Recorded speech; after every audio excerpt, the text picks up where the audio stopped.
কে গো তুমি? এই ঘাটের জল খাচ্ছ কেন? আমার সামনে যে আর কোনো রাস্তা নেই দাদা, খিদে যে আর সহ্য করতে পারছি না। ও আচ্ছা, এই ব্যাপার। তাহলে আমার নাই উঠে এসো, দুজনে একসাথে খাবার খাই।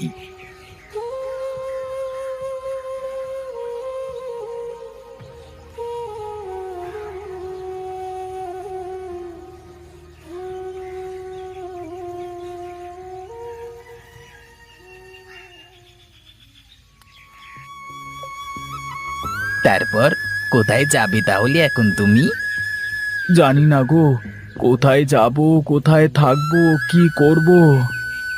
তোমার তো আবার ঘরেও ফেরবার মতো নেই। সে কথা আর মনে করতে চাই না দাদা। ফসল পুড়ল তো পুড়ল, আবার ঘরটাও দখল করে নিল আমার। হায় রে কপাল, নিজের ঘর বাড়ি থাকতেও আজকে তুমি যাযাবর। এক কাজ করো, তুমি আমার বাড়িতে চলো। আপনার বাড়িতে যাব? হ্যাঁ, আমার বাড়িতে। আমি আর আমার গিন্নি থাকি। ও একটু রাগী, কিন্তু মনটা খুব ভালো। তুমি থাকতে পারবে। বেশ, তাহলে তাই করি। কিন্তু আমি ফ্রিতে থাকবো না। যদি আপনি আমাকে কোনো কাজ দেন, তবেই আপনার সাথে যাব। ঠিক আছে, হবে সেসব। এখন চলো তো, আগে যাওয়া যাক।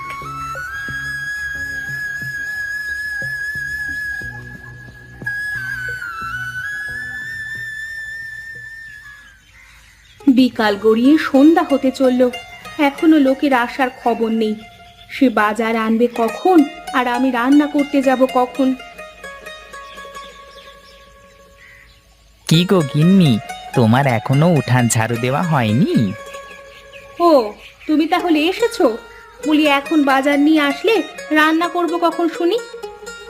আহা গিন্নি, সাথে দেখছো না লোক আছে, একটু আস্তে কথা বলো না। তাতে কি হয়েছে? আমি কাউকে দেখে ভয় পাই না। তুমি জানো না, আমার বাবা ডাকাত দলের সর্দার ছিল। আমিও কম যাই না। তা তুমি কে, ছোকরা?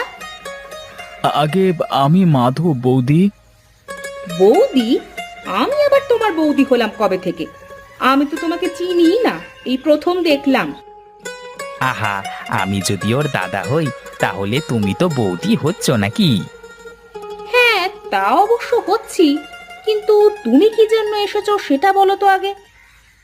বুঝলে গিন্নি, ওর না এই দুনিয়ায় কেউ নেই। বেচারা অসহায়। ও এখন থেকে আমাদের সাথেই থাকবে। আমাদের সাথে থাকবে মানে? কোথায় থাকবে? আর কে খাওয়াবে ওকে শুনি? আমাদের পাশেই তো একটা ঘর ফাঁকা আছে, ওটাতে থাকবে। আর খাওয়া ও রোজগারও নিজে করবে। চলো মাধব, তোমাকে তোমার ঘরটা দেখিয়ে দিই।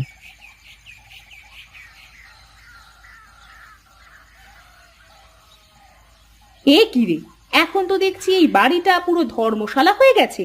যখন যার ইচ্ছে আসবে, থাকবে, খাবে। ধুর, আর ভালো লাগে না আমার।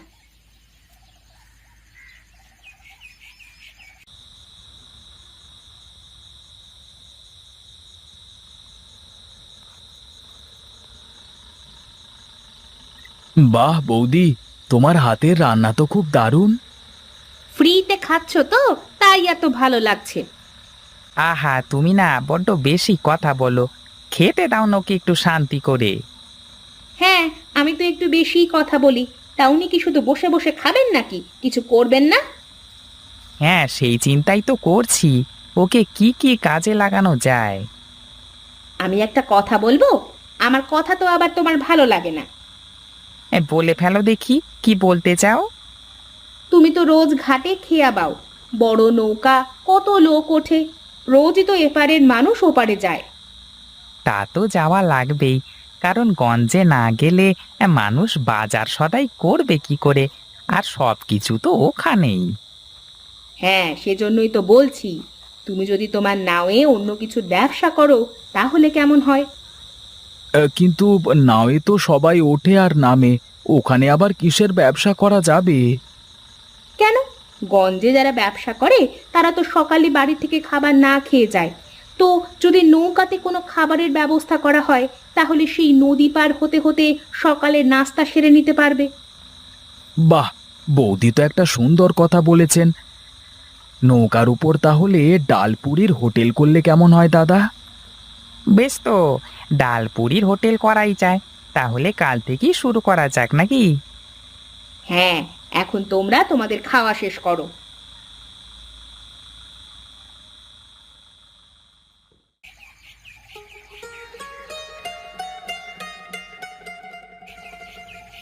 ও হেমন্ত দা, যাবে নাকি আজকে? হ্যাঁ, যাবো বই কি গো। আমার কাজই তো তোমাদের ওপার থেকে এপারে আর এপার থেকে ওপার করে দেওয়া। না না, দেখছি তোমার নৌকার উপর দোকান খুলে বসেছো। আরে এটা তো তোমাদের জন্যই করা, ডালপুরির হোটেল। চাইলে তোমরা এখন থেকে সকালে নাস্তাও সেরে নিতে পারো। তাহলে তো বেশ ভালোই হবে গো দাদা। হ্যাঁ হ্যাঁ, সবাই তাহলে উঠে বসো, আমি তোমাদের পৌঁছে দিই।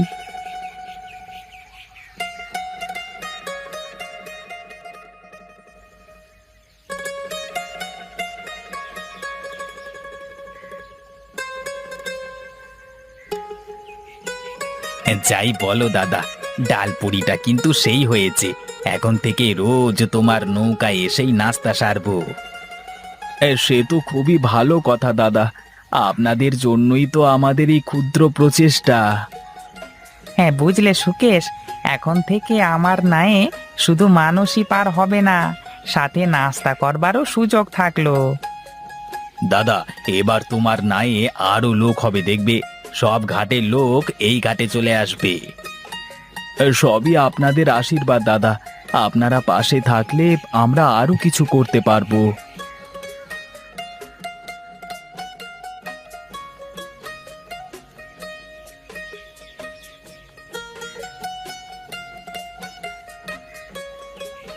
এই নাও দাদা, তোমাদের ভাড়া আর ডালপুরির দাম।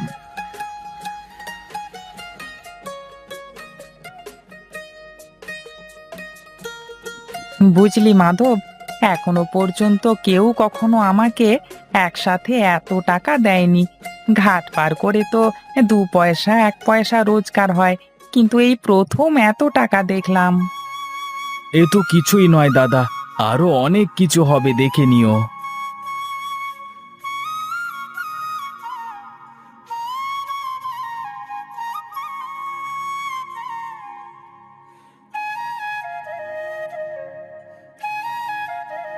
দাদা, ওদিকে দেখো, মনে হয় কেউ বিপদে পড়েছে, চলো দেখে আসি। না না, ওদিকে যাওয়া যাবে না এখন, আমার জন্য ঘাটে লোকজন অপেক্ষা করছে। চলো না দাদা একটু, মানুষ তো পরে পার করলেও হবে, কিন্তু একজন মানুষ মরে গেলে তো তাকে আর বাঁচানো যাবে না। এই যে দিলি তো আমাকে আটকিয়ে কথার জালে, এখন তো আর না যে উপায় নেই।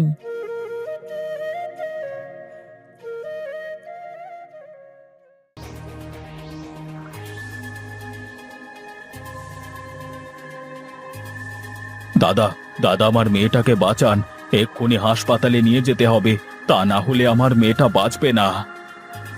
ঠিক আছে ঠিক আছে, এক্ষুনি নৌকায় তুলুন।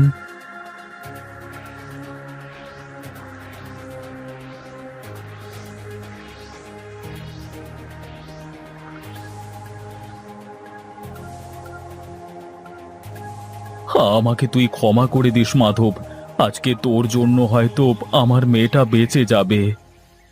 শুধু ধন্যবাদ দিলে কি হবে বাবু? আমি তো আসতেই চাইছিলাম না, পাগলটা আমাকে জোর করে নিয়ে এসেছে। আমি তোর এই ঋণ কোনোদিন শোধ করতে পারবো না রে।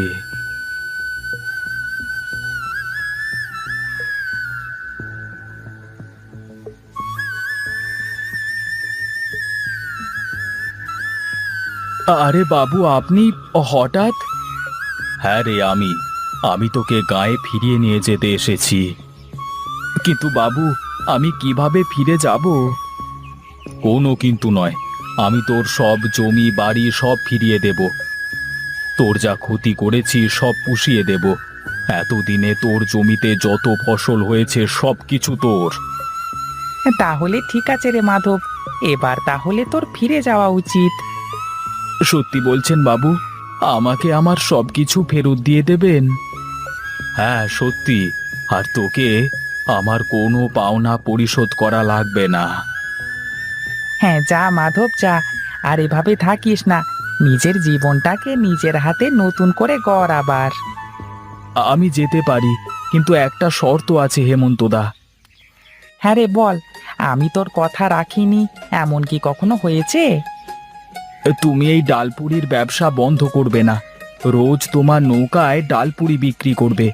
আমি কিন্তু মাঝে মধ্যেই আসবো তোমার নায়ে। হ্যাঁ ঠিক আছে রে পাগল, তাই হবে। যা, তোকে আমি কথা দিলাম।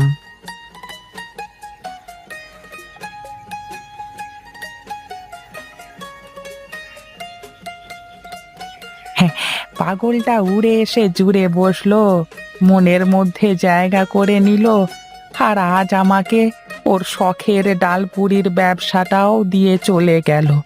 যেখানেই থাকিস ভালো থাকিস তুই।